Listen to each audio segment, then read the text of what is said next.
अमरावती कृषी उत्पन्न बाजार समितीतून सोलापूरला रवाना करण्यात आलेला तब्बल 200 क्विंटल सोयाबीनचा माल रहस्यमयरित्या गायब झाल्याची धक्कादायक घटना समोर आली आहे।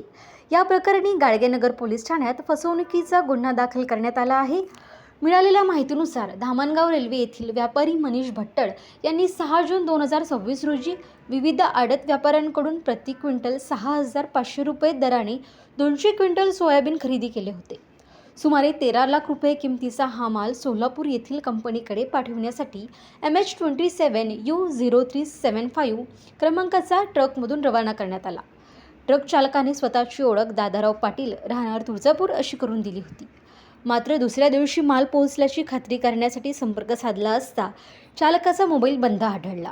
याचबरोबर संबंधित कंपनीकडे माल पोहोचलाच नसल्याचे उघड झाले। यामुळे चालकाने विश्वासघात करून 13 लाख रुपयांचा सोयाबीनचा अपहार केल्याचा आरोप करण्यात आला आहे। गाडगेनगर पोलिसांनी BNS कलम 316(2) आणि 318(4) अंतर्गत गुन्हा दाखल केला असून पुढील तपास सुरू आहे।